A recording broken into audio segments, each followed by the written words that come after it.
सभी भाई बहनों को जय मसीह की। आज का पवित्र वचन है उत्पत्ति 17 का, जो इसमें हम बताएंगे अब्राहम और सारा के बारे में वचन। तो यदि आप लोग को विश्वास हो तो आमीन ज़रूर बोलना। इस वचन के द्वारा आपका विश्वास मजबूत बनेगा। प्रभु आपको भी ऐसे ही आशीष दे। यदि विश्वास हो तो आमीन ज़रूर बोलना। आप वीडियो को भी शेयर करना। यदि आप अब्राहम और सारा के बारे में जानना चाहते हो तो पूरा वचन ज़रूर सुनना। हालेलुया। वचन में लिखा गया, जब अब्राम 99 वर्ष का हो गया तब यहोवा ने उसको दर्शन देकर कहा, मैं सर्वशक्तिमान ईश्वर हूँ, मेरी उपस्थिति में चल और सिद्ध होता जा। मैं तेरे साथ वाचा बांधूंगा और तेरे वंश को अत्यंत ही बढ़ाऊंगा। तब अब्राहम मुँह के बल गिरा और परमेश्वर उस से यूँ बातें करता गया, देख मेरी वाचा तेरे साथ बंधी रहेगी, इसीलिए तू जातियों के समूह का मूल पिता हो जाएगा। इसीलिए अब से तेरा नाम अब्राहम ना रहेगा, परंतु तेरा नाम अब्राहम होगा, क्योंकि मैंने तुझे जातियों के समूह का मूल पिता ठहरा दिया है। मैं तुझे अत्यंत फलवंत करूँगा और तुझको जाति जाति का मूल बना दूँगा, और तेरे वंश में राजा उत्पन्न होंगे, और मैं तेरे साथ और तेरे पश्चात पीढ़ी पीढ़ी तक तेरे वंश के साथ भी इस आकाशीय की युग युग की वाचा बांधता हूँ कि मैं तेरा और तेरे पश्चात तेरे वंश का भी परमेश्वर रहूँगा। आमीन। हालेलुया। तो आप लोग भी हमारे साथ इस वचन को पढ़ते रहिए। आगे वचन में लिखा गया है,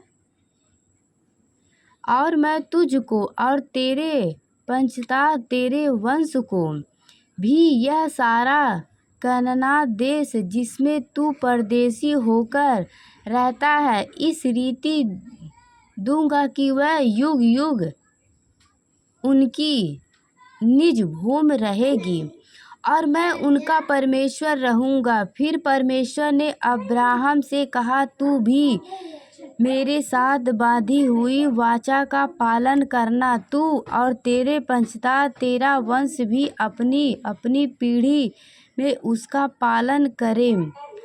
मेरे साथ बांधी हुई वाचा जिसका पालन तुझे और तेरे पश्चात तेरे वंश को करना पड़ेगा, और यह है, तुम में से एक एक पुरुष का खतना होगा। तुम अपनी अपनी लड़की का खतना करा लेना। जो वाचा मेरे और तुम्हारे बीच में है उसका यही चिन्ह होगा। हालेलुया। पीढ़ी पीढ़ी में केवल तेरे वंश ही के लोग नहीं, पर जो तेरे घर में उत्पन्न हुए हो अथवा परदेशियों से रूप देकर मोल लिया जाए, ऐसे सब पुरुष भी जब 8 दिन के हो जाए तब उनका खतना किया जाए। जो तेरे घर में उत्पन्न हो अथवा तेरे रूपे से मोल लिए जाए उसका खतना आवश्यक ही किया जाए। इस प्रकार मेरी वाचा जिसका चिन्ह तुम्हारी देह में होगा वह युग युग रहेगी। जो पुरुष खतना रहित रहे अर्थात जिसकी खलड़ी का खतना ना हो, वह प्राणी अपने लोगों में से नष्ट किया जाए, क्योंकि उसने मेरे साथ बांधी हुई वाचा को तोड़ दिया। फिर परमेश्वर ने अब्राहम से कहा, तेरी जो पत्नी सरे है उसको तू अब सरे ना कहना, उसका नाम सारा होगा। मैं उसको आशीष दूंगा और तू तुझको उसके द्वारा एक पुत्र दूंगा और मैं उसको ऐसी आशीष दूंगा कि वह जाति जाति की मूलमाता हो जाएगी और उसके वंश में राज्य के राजा उत्पन्न होंगे।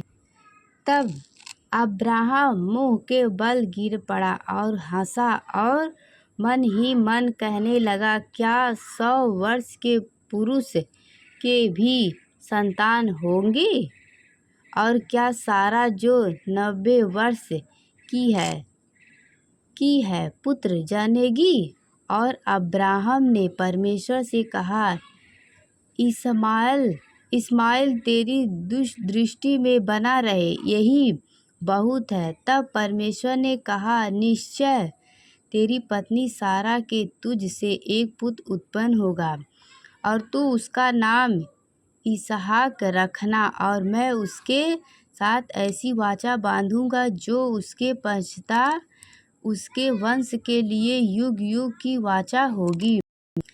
इस्माइल के विषय में मैंने तेरी सुनी है, मैं उसको आशीष दूंगा और उसके फलवंत करूंगा और अत्यंत ही बढ़ा दूंगा। उस 12 प्रधान उत्पन्न होंगे और मैं उस एक बड़ी जाति बनाऊंगा, परंतु मैं अपनी वाचा इसहाक के साथ बांधूंगा जो सारा से अगले वर्ष के इसी युक्त समय में उत्पन्न होगा।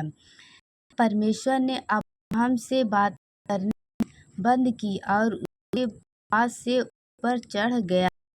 तब अब्राहम ने अपने पुत्र इस्माइल को लिया और उसके घर में जितने उत्पन्न हुए थे और जितने उसके पैर से लिए गए थे, अर्थात उसके घर में जितने पुरुष थे, उन सबों को लेके उसी दिन परमेश्वर के वचन के अनुसार उसकी खलड़ी का खतना किया। जब अब्राहम की खलड़ी का खतना हुआ तब वह 99 वर्ष का था, और जब उनके पुत्र इस्माइल की खलड़ी का खतना हुआ तब वह 13 वर्ष का था।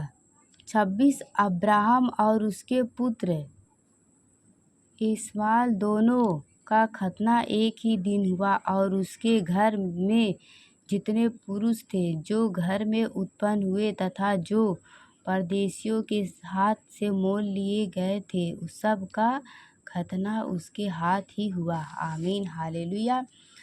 इसहाक के जन्म की प्रतिज्ञा, इसके बारे अब्राहम के यहाँ है जो उसके जन्म के बारे में वचन है। तो मैं उम्मीद करती हूँ आप लोग को वचन समझ आया गया है।